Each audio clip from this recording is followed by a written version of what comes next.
Sometimes, when we get triggered, we default into patterns of behavior that may have served us in the past, but that doesn't mean they're serving us now. We have a choice. We can get more intentional by slowing down, by being self-aware, and by being willing to hold multiple truths. This is Jews Talk Racial Justice with April and Tracy, a weekly show hosted by April Baskin and Tracy Guy Decker. In a complex world, change takes courage. Wholehearted relationships can keep us accountable. And we're back. Happy day, Tracy. Happy day, friend tuning in with us. Hi. Okay. Hi. So I want to broach a complicated, juicy subject today that recently I had an insight about this. The context for this is that in one of our earlier lessons in our program, Grounded and Growing, as we've developed it, which I highly encourage you to sign up for the next iteration of, and we're thinking, getting creative about different ways we might do it. But one of the pieces that we talk about is the power and discernment and wisdom that becomes available to us when we allow ourselves and give ourselves some space to slow down and do a bit of processing. It's important for us as we're navigating oppressive dynamics to have self-awareness. And I notice at times, and one of the reasons I'm excited to talk with you about this, Tracy, it's occurring to me, is because we've talked about some related themes. Like right now, I'm already kind of thinking about our Passover theme about what if we're Pharaoh? And so in some ways, this is a continuation and adding layers of sophistication and analysis onto that question.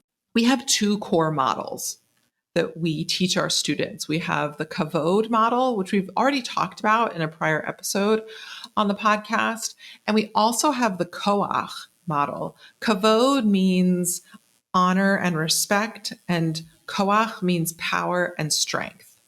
And the Kavod model, the honor and respect model, is meant to be used when someone is in a difficult dynamic or is experiencing a challenging situation, and they are practicing mindful awareness that they have non-target or oppressor or dominant identities in that exchange that are significant.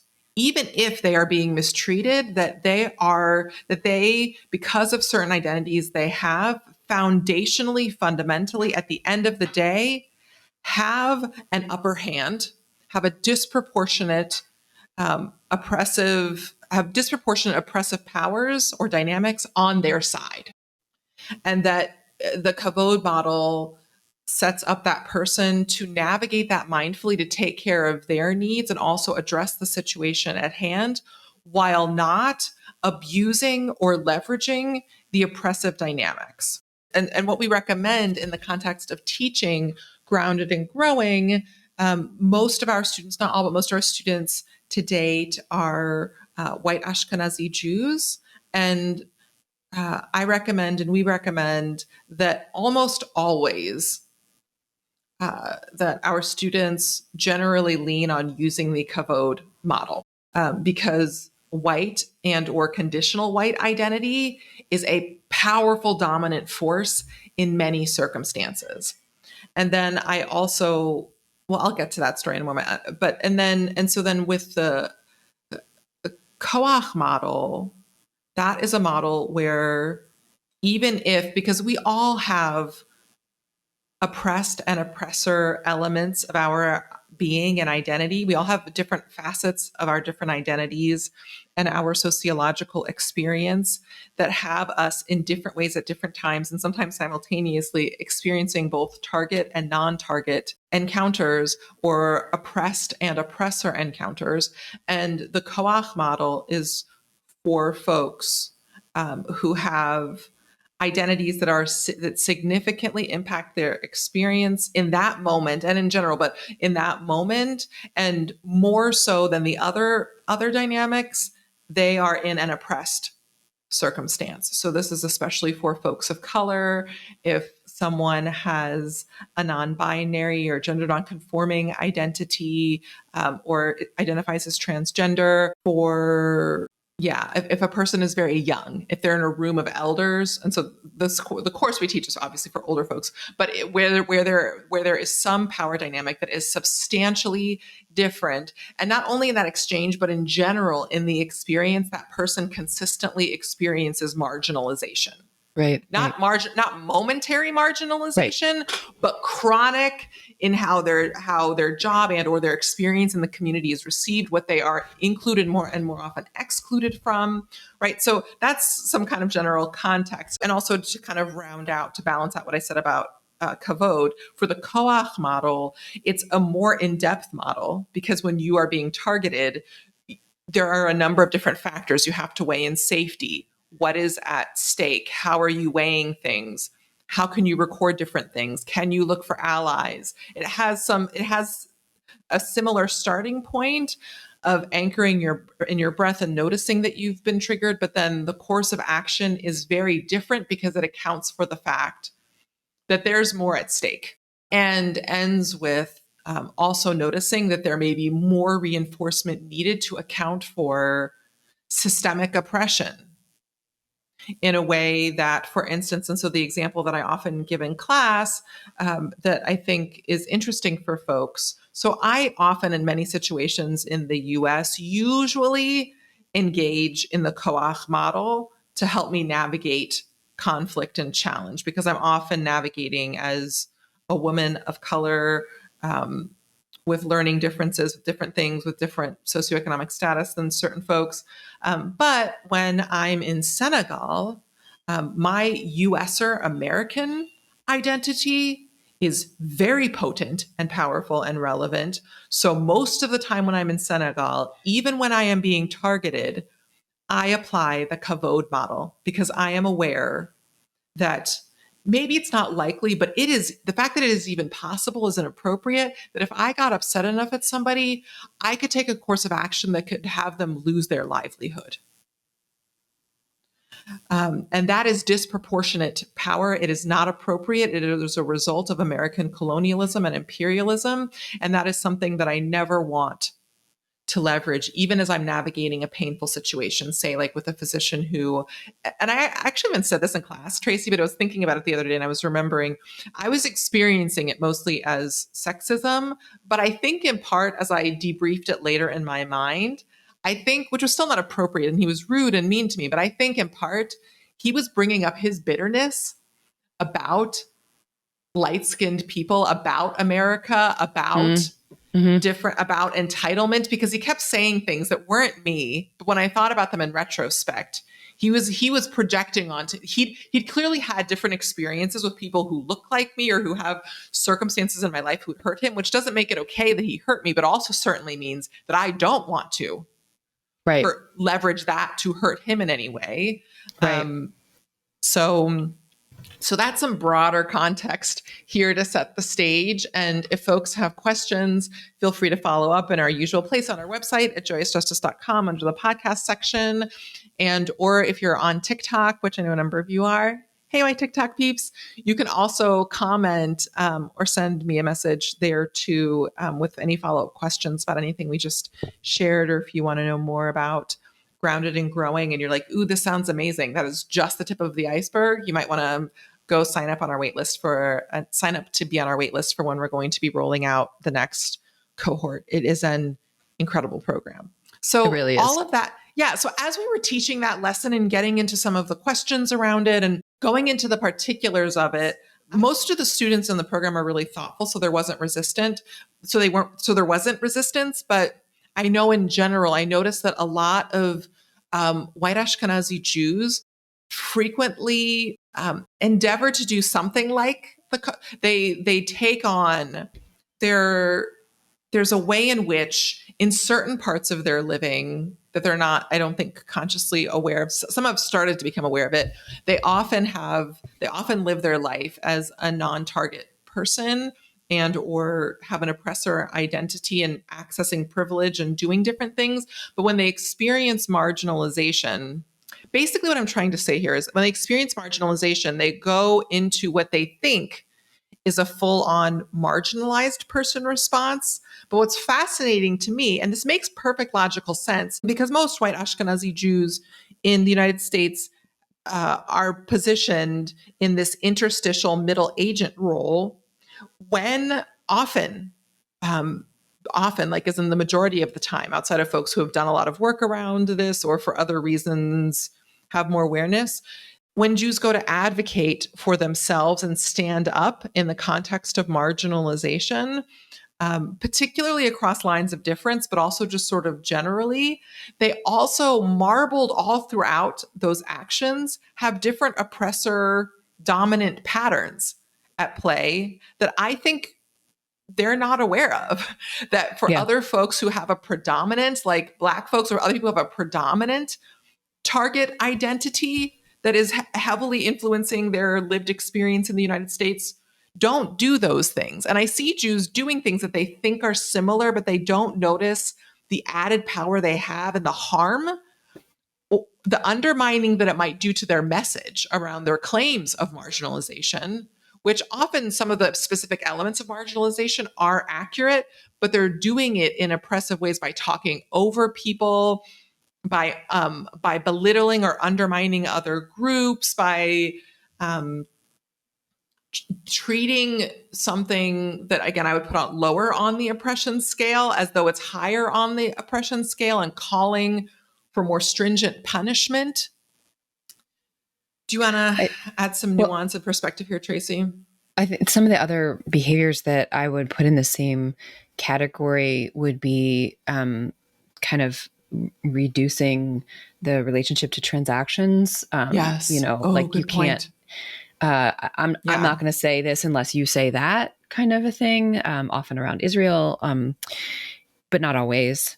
And there's also many other things. That's a really good one.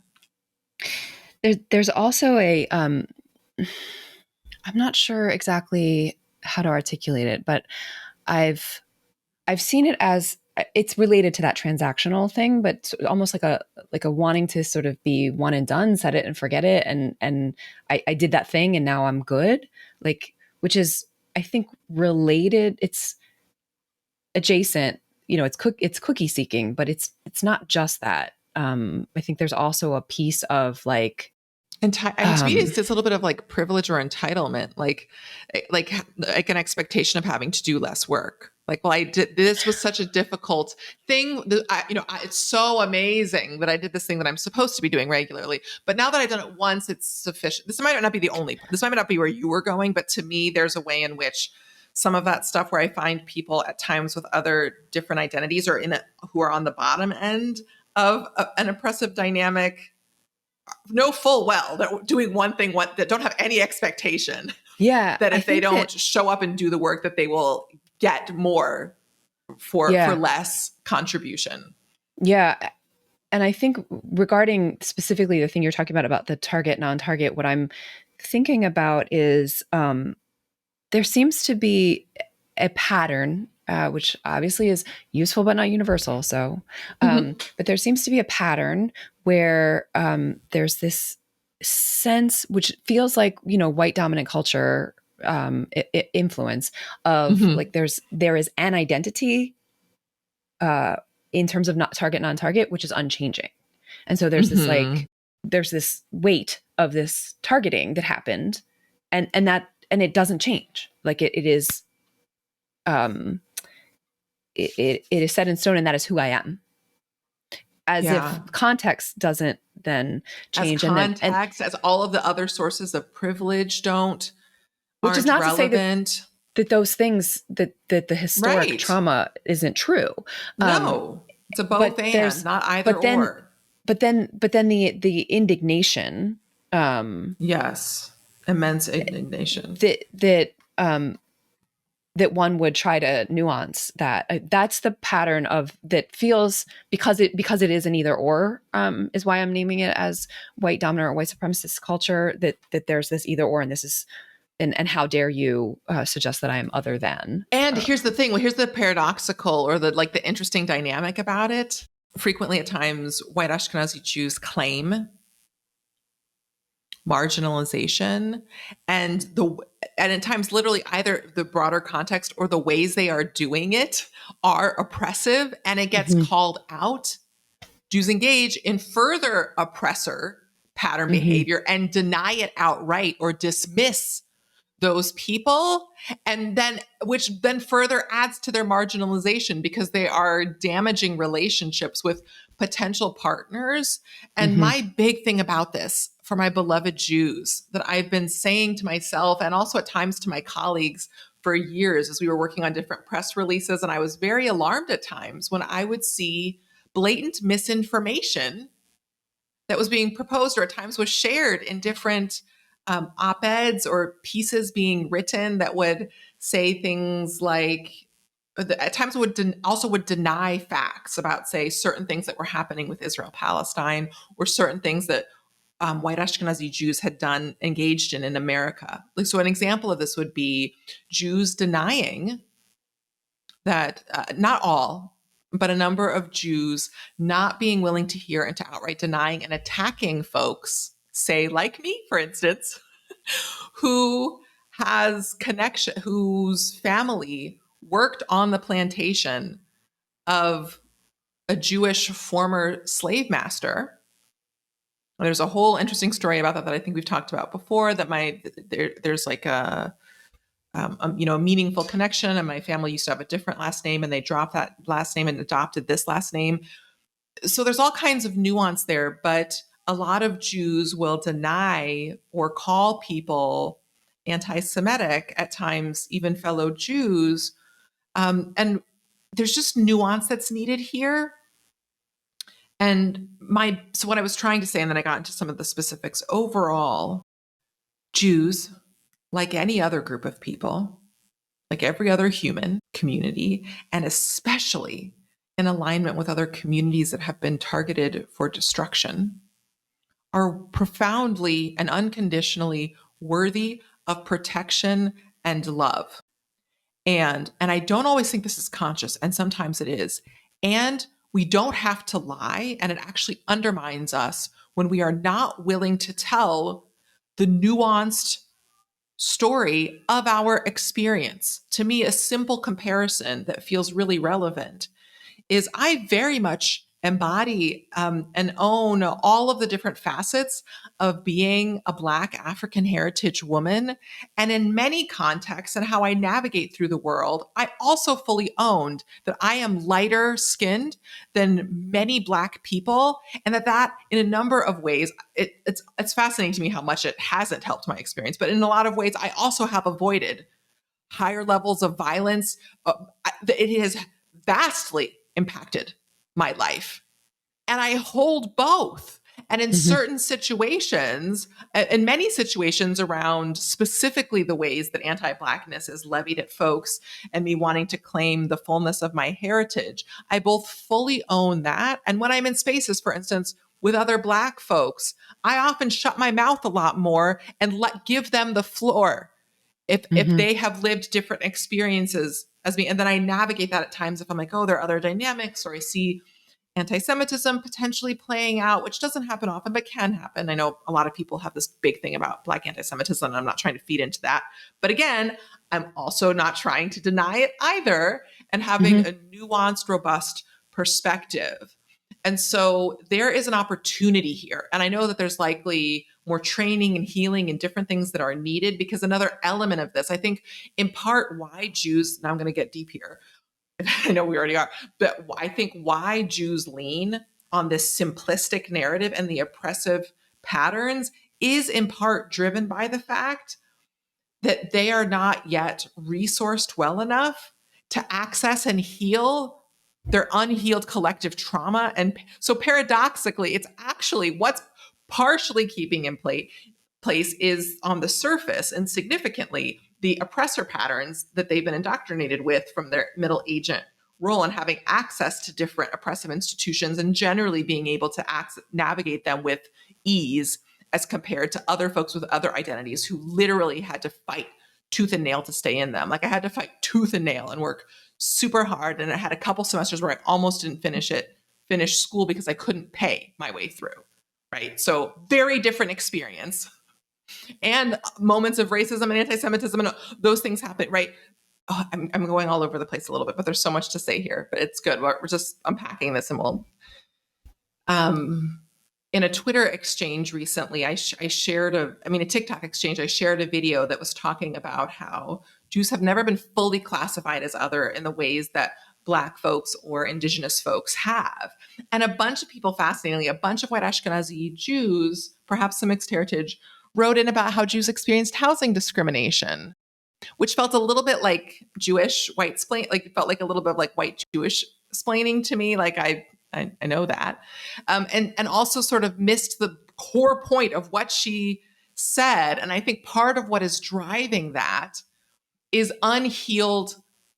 So like the surface is oppressor patterns, but part of what's driving that conditioning around the oppressor patterns is unhealed pain. Because my perspective is overall, most of the groups that I work in and movement spaces that I'm in, people appreciate sincerity and honesty and self-awareness. And this is also part of why Jews experience challenged movement spaces, because a lot of white Ashkenazi Jews' stories aren't compelling because they haven't worked through their own stuff. So they're just like, I just care about stuff. And people are like, oh, that doesn't make sense. As opposed to having a story around, here's been my family's journey. And we've experienced a number of benefits from this society. And we've also been terrorized. And so because of this, I am deeply committed to this cause. Most Jews don't, and I can make it more compelling in different things, but many white Ashkenazi Jews aren't in touch with any of that. And so this unhealed trauma ends up having white Ashkenazi Jews hyper-focus on the marginalization without noticing all the different ways that they have oppressor or oppressive patterns that when they are scared, come out and hurt other people.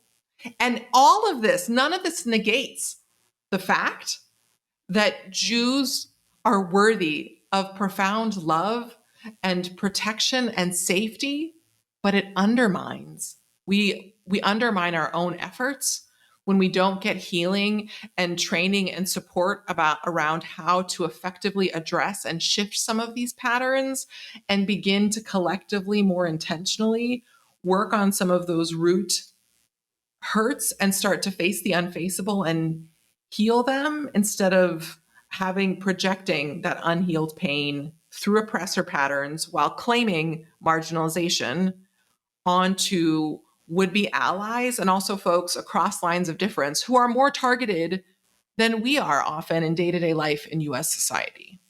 One of the things that came up as you were going through all that only reinforce and agree with what you were saying in terms of the healing, because I think part of what happens, part of the pattern that I see happen is that either or binary from outside groups being applied or perceived to be applied to a Jewish person or a Jewish group, and then like pushing back, well, no, I'm not that thing, I'm the other thing. And so, but I think that you're exactly right, that if we can get right within and know who we are and get the healing, we can be like, hang on, this is true, but this is also true. And we can hold both truths rather than accepting the binary. Because I think that that binary, it comes when it's pushed from both directions, you know, whether those who are saying, no, you're an oppressor. And I think our lack of healing is what makes us susceptible to it. Yeah. Because in other groups, like with Black folks, where it's more explicit in different ways, a lot of Black folks still have internalized oppression, but aren't as susceptible to some of that because we've taken time to process and face and share family stories and do different things. So when it comes at us, we can push back. But because of that lack of healing, it's lack of healing dependent. It's lack of healing, and it's also the specific survival mechanism of using proximity to whiteness as a survival strategy, because part of doing that is accepting the rules of whiteness.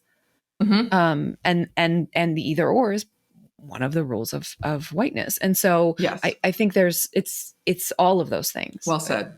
Yeah. Yeah, well said. I mean, interesting. I mean, that actually brings up some interest that just like both aligns with what's already been said, and also like that's part of my point of. Agreed. And I'm aware that because part of it, so the healing piece is that often subconscious terror is constantly running, so it keeps a number of Jews from being able to see what is actually, as you begin healing or being able to ground and center your nervous system, you can see that this just makes sense. And what I find people argue with or say are things that are unrelated. Like, yeah. Like, oh, well, Jews experienced the Jewish TikToker who made the original TikTok didn't say that Jews didn't experience discrimination. That wasn't the point. She was distinguishing and making clear about some of the specificity of the Jewish experience as opposed to Black folks. And I experienced a number of Jews writing, and I both got it on. And what I'm starting to experience is I've done enough healing that I kind of have a dual experience, where I'm able to embody and come from where they're coming from. And then as a Black person and as a Black Jewish person, I'm feeling hurt by this. Like, a lot of my family couldn't get homes. So you saying that right now in the context of what she just taught is distasteful. It is misplaced. One, you're not responding to anything we just said. What this original, because it was a duet, for those who don't know, on TikTok at times you can quote unquote duet a video where they show the original video and then your reaction to it or responding in different ways. And so I did that with this TikToker's video, and it just felt disheartening in that moment. And that to me was an oppressor pattern. An oppressor pattern is not to listen, and is to say what you want to say and talk over. And in the comments, I felt like they were talking over this nuanced insight and saying, oh, but we had this experience. And I was like, you realize that nearly all Black GIs didn't get home loans. Mm-hmm. Like I get angry. So that part of me gets angry. And that doesn't negate the truth of your experience, but you are theoretically, in terms of thought forms, intellectually stepping on our necks to talk about your pain when there are a bunch of people who experienced worse. And I know it's likely coming from the horrific trauma you're carrying, but I need y'all to be self-aware, because for whatever the reason is, you're still playing out an oppressor of unhelpful. At best, it's unhelpful.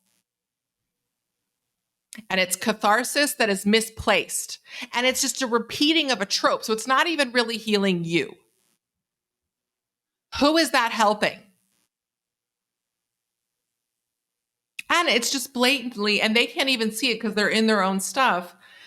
It just was like, and in some ways it ultimately doesn't matter in that specific moment, but part of why it was draining for me is because it was a microcosm of what I see playing out throughout the Jewish community regularly, a pattern that keeps our community stunted and incapable of evolving in ways that with a bit of healing and a bit of intervention, our community could be doing a range of exciting, vibrant things that would be supporting us building stronger allies and having a vibrant future. And so so the part of it is that it's hurtful to me. And it's also, y'all do this regularly and it's not a good look for you. Part of me also gets upset, back to the other perspective. Part of me is understanding. And part of me is also you realize someone looking in from the outside would look at you and see you as pitying yourself and also not rationally, logically responding to this video, which to me, again, with my trauma hat on, is a sign that likely there's unhealed trauma. Because when there is unhealed trauma and pain, people don't respond rationally because they haven't moved through that energy that is in their system and consciousness. Yeah. So, what occurs to me is that you started this talking about the kavod and koach models as sort of things that we teach for folks when they get, effectively when they get triggered. What's really coming up for me is the fact that in both cases, reconnecting with the breath and kind of doing what we can to kind of see past the trigger or see past the kind of heightened fear, the fight, flight, fawn, freeze impulse is key to both. And that yes, ultimately, I think that's that lack of space to actually make choices rather than just default fight, flight, freeze, fawn is at the core of the patterns that we're talking about right now, is that people act in their terror or whatever has been triggered and then fall into survival patterns, which for many white Ashkenazi Jews tend to be, as I articulated a little earlier, that survival pattern of conforming to whiteness and white standards, which is not an effective strategy for working across lines of difference.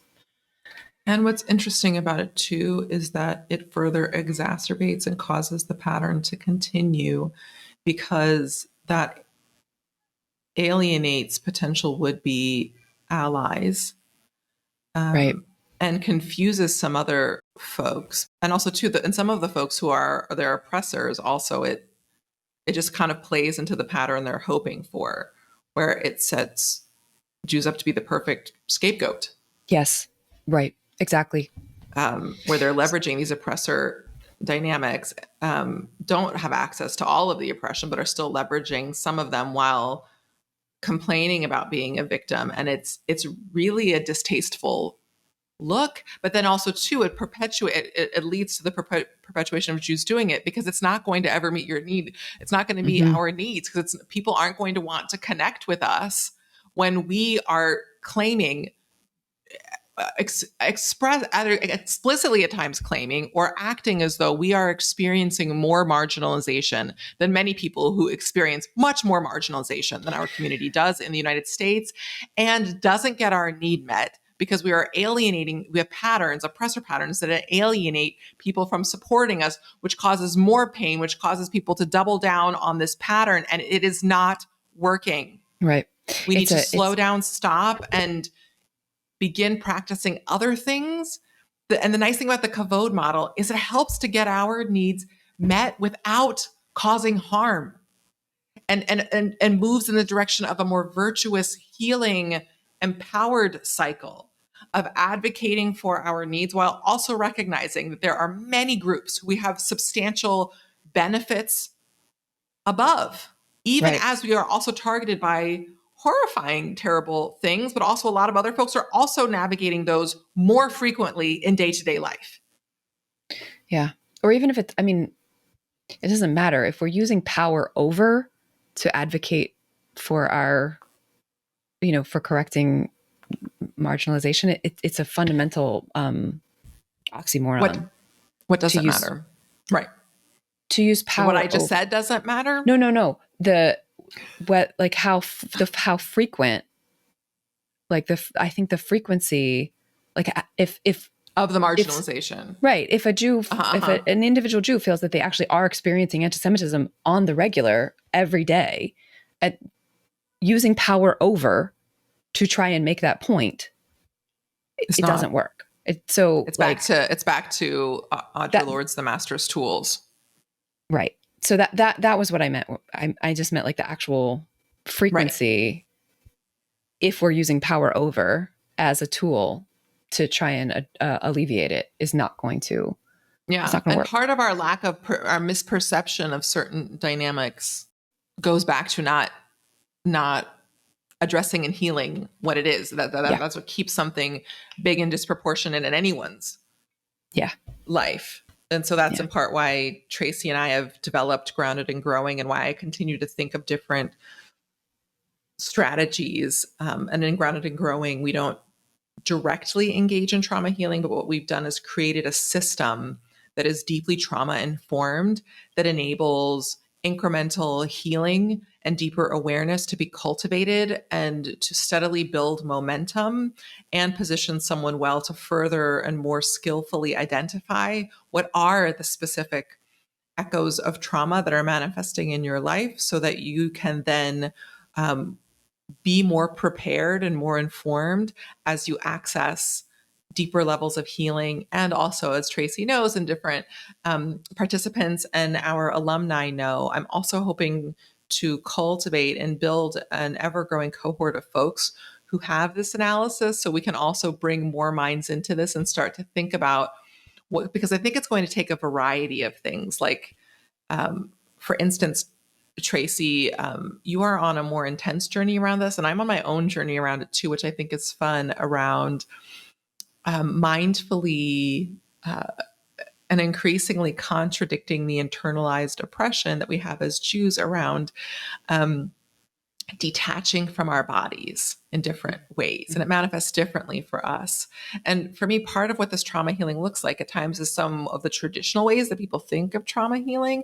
And part of it is around mindfully and skillfully contradicting elements of whiteness and just engaging in more embodied practices like movement and dance and exercise and engaging our bodies, because communities that aren't as proximate to whiteness have more elements of embodiment just woven into their spirituality, into their day-to-day living, that builds in, consciously and not, different forms of release and healing that are woven into the very nature of how they work, how they pray, how they do different things.